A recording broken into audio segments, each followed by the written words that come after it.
Hello friends, আমি সুমি রান্নাঘরে আপনাদের সবাইকে স্বাগত জানাচ্ছি। মকর সংক্রান্তিতে প্রত্যেক বাঙালির ঘরে সেদ্ধ বা ভাপা পিঠাটা হবে, তাই আজকে আমি আপনাদের সাথে শেয়ার করব 3 রকমের নরম তুলতুলে ভাপা পিঠের রেসিপি। এইভাবে ভাপা পিঠা বানালে এটা ঠান্ডা হয়ে যাবার পরেও শক্ত হবে না। এই ভাপা পিঠাটা বানানোর জন্য একটা কড়াইয়ের মধ্যে আমি নিয়ে নিলাম 2 কাপ জল। জলটাকে আমি হাই ফ্লেমে ফুটিয়ে নিলাম। জলটাতে দেখুন খুব সুন্দর একটা বয়েল চলে এসেছে। এবার আমি এর মধ্যে ধীরে ধীরে এইভাবে দিয়ে দিচ্ছি 2 কাপ চালের গুঁড়ো। আপনারা পুরো চালের গুঁড়োটাকে একবারে না দিয়ে এইভাবে ধীরে ধীরে দিতে থাকবেন আর ভালোভাবে নাড়াচাড়া করে গরম জলটার সাথে মেশাতে থাকবেন। আর এই সময় গ্যাসের ফ্লেমটাকে আপনারা লো রাখবেন। এবার আমি গ্যাসের ফ্লেমটাকে অফ করে দিয়ে চালের গুঁড়োটাকে গরম জলটার সাথে খুব ভালোভাবে মিশিয়ে নিয়ে একটা সফট ডো বানিয়ে নিচ্ছি। এখানে আমি 2 কাপ চালের গুঁড়োর জন্য 2 কাপ জল নিয়েছি। দেখুন একটা নরম ডো তৈরি হয়ে গেল। এবারে এটাকে আমি ঢাকা দিয়ে 10 মিনিটের জন্য রেস্টে রেখে দিচ্ছি। এবারে আসুন আমরা পিঠের জন্য পুর তৈরি করে নিই। এটা করার জন্য একটা কড়াইয়ের মধ্যে আমি নিয়ে নিলাম 2 কাপ সাদা তিল। এখন আমি এগুলোকে লো ফ্লেমে ধীরে ধীরে সুন্দর একটা সুগন্ধ আসা পর্যন্ত আর মুচমুচে হওয়া পর্যন্ত রোস্ট করে নিচ্ছি। আপনারা এগুলোকে লো ফ্লেমে ধীরে ধীরে রোস্ট করবেন আর দেখবেন এগুলো যেন ব্রাউন হয়ে না যায়। দেখুন তিলগুলো খুব সুন্দরভাবে রোস্ট হয়ে গেছে। এবারে এগুলোকে আমি একটা প্লেটের মধ্যে রেখে নিলাম। ওই একই কড়াইয়ের মধ্যে আমি দিয়ে দিলাম 2 কাপ গুড়। গুড়টাকে মিডিয়াম ফ্লেমে মেল্ট করে নিচ্ছি। এখানে আমাদের কোনো তারবালা গুড়ের কনসিস্টেন্সি চাই না, তাই এটাকে আমি শুধু মেল্টই করে নিচ্ছি। আপনারা আমার চ্যানেলটিকে সাবস্ক্রাইব করতে ভুলবেন না আর পাশে থাকা বেল আইকনটি নিশ্চয়ই প্রেস করে দেবেন, তাহলে আমি যখনই নতুন কোনো ভিডিও আপলোড করব তার নোটিফিকেশন ঠিক আপনার কাছে পৌঁছে যাবে। দেখুন গুড়টা খুব ভালোভাবে মেল্ট হয়ে গেছে। এবার আমি এর মধ্যে ধীরে ধীরে রোস্ট করে রাখা তিলটা দিয়ে দিচ্ছি। আপনারা এইভাবে একটু একটু করে তিল দিয়ে গুড়টার সাথে নাড়াচাড়া করে ভালোভাবে মিশিয়ে নেবেন।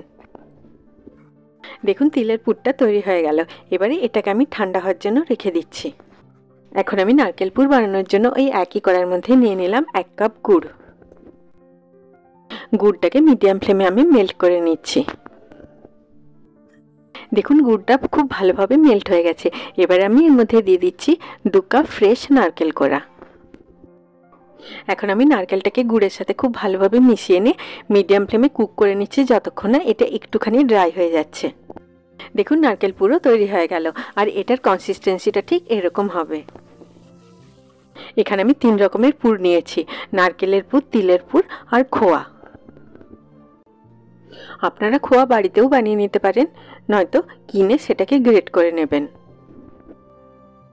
10 মিনিট পরে চালের গুঁড়োটার মধ্যে আমি দিয়ে দিলাম 1/4 টিস্পুন নুন। এই মিশ্রণটা একটু গরম থাকতে থাকতেই আপনারা ডোটা বানিয়ে নেবেন। দেখুন ডোটা যখন তৈরি করেছিলাম তখন এটা অনেকটাই নরম ছিল, কিন্তু গরম জলটাকে চালটা সোক করে নিয়ে এখন এটার কনসিস্টেন্সিটা এরকম হয়ে গেছে। 10 মিনিট ধরে খুব ভালোভাবে মেখে নিয়ে আমি এটার এরকম একটা নরম ডো বানিয়ে নিলাম। এবার আমি এই ডোটা থেকে এরকম বড় বড় লেচি বানিয়ে নিচ্ছি। আপনারা এই লেচিগুলোর সাইজ একটুখানি বড়ই রাখবেন, কারণ এর ভেতরে পুর ভরা হবে। আপনারা জল আর চালগুঁড়ির পরিমাণটা এইভাবে দেবেন আর ডোটাকে খুব ভালোভাবে থেসে থেসে মাখবেন, তাহলে দেখবেন ভাপা পিঠেগুলো নরম তুলতুলে হবে। এবার আমি একটা লেচিকে হাতের মধ্যে নিয়ে একটু প্রেসার দিয়ে এইভাবে গোল করে তারপরে এরকম একটা বাটি শেপ দিয়ে দিলাম। এবারে ঠিক এর মাঝখানটাতে 1 টেবিল স্পুন গ্রেট করা মাওয়া দিয়ে দিলাম। এই পিঠেটাতে পুরের পরিমাণটা একটুখানি বেশি দিলে খেতে বেশি ভালো লাগে। এর কিনারাগুলোকে এইভাবে একসাথে নিয়ে এসে সিল করে দিয়ে এটাকে এরকম একটা শেপ দিয়ে দিলাম। ছোটবেলাতে মায়ের সাথে এইরকম বিভিন্ন শেপের ভাপা পিঠে গড়াটা আমার কাছে একটা খুব মজার জিনিস ছিল। দেখুন খোয়ার পুর দেয়া ভাপা পিঠে তৈরি হয়ে গেল। এবারে আসুন আমরা নারকেলের পুর দিয়ে ভাপা পিঠাটা বানিয়ে নিই। এটা বানানোর জন্য আমি একই পদ্ধতিতে একটা লেচিকে হাতের মধ্যে নিয়ে একটু প্রেসার দিয়ে এইভাবে গোল করে একটা বোলের শেপ দিয়ে দিলাম। এবারে এটা ঠিক মাঝখানটাতে আমি 1 টেবিল স্পুনের মতো নারকেলের পুর এইভাবে লম্বা করে দিয়ে দিলাম। পুরটা দেওয়ার পরে এর কিনারাগুলো এইভাবে একসাথে নিয়ে এসে আমি সিল করে দিয়ে এরকম একটা লম্বা শেপ দিয়ে দিলাম। নারকেলের পুর দেওয়া ভাপা পিঠে তৈরি হয়ে গেল। এবারে আসুন আমরা তিলের পুর দিয়ে ভাপা পিঠেটা বানিয়ে নিই। এটা বানানোর জন্য আমি এইরকমভাবে একটা লেচি নিয়ে হাতের মধ্যে প্রেসার দিয়ে গোল করে একটা বোলের শেপ দিয়ে দিলাম। এবারে এর ঠিক মাঝখানটাতে 1 টেবিল স্পুন তিলের পুর দিয়ে দিলাম। এবারে এর সব কিনারগুলোকে একসাথে নিয়ে এসে সিল করে এরকম একটা ঠিক তিলের মতো শেপ দিয়ে দিলাম। আমাদের বাড়িতে সব পুরের পিঠেগুলোকে আলাদা আলাদা শেপ দেওয়া হয়, যাতে এগুলো খাওয়ার সময় বোঝা যায় যে কোন ভাপা পিঠেটাতে কি পুর আছে। নারকেল পুর আর খোয়া দিয়ে আসুন আমরা আরও 2 রকম শেপের ভাপা পিঠে বানিয়ে নিই। নারকেল পুরটা ঠিক মাঝখানে দিয়ে কিনারাগুলোকে এইভাবে একসাথে নিয়ে এসে এরকম একটা সিঙ্গাড়ার শেপ দিয়ে দেবেন। এইভাবে বিভিন্ন পুরের ভাপা পিঠেগুলোকে বিভিন্ন শেপ দিয়ে দিলে এগুলো খেতে যেমন সুন্দর হয়, সেরকম দেখতেও অনেক মজাদার হয়। খোয়ার পুর দিয়ে অন্য শেপের আরেকটা ভাপা পিঠে বানানোর জন্য আপনারা এইভাবে খোয়াটাকে মাঝখানে দিয়ে এটাকে সিল করে দিয়ে এরকম একটা গোল শেপ দিয়ে দেবেন। আমার এই ভিডিওটি যদি আপনাদের ভালো লাগে আপনারা নিশ্চয়ই লাইক করবেন। আপনাদের এক একটা লাইক আমার কাছে অনেক বেশি মূল্যবান।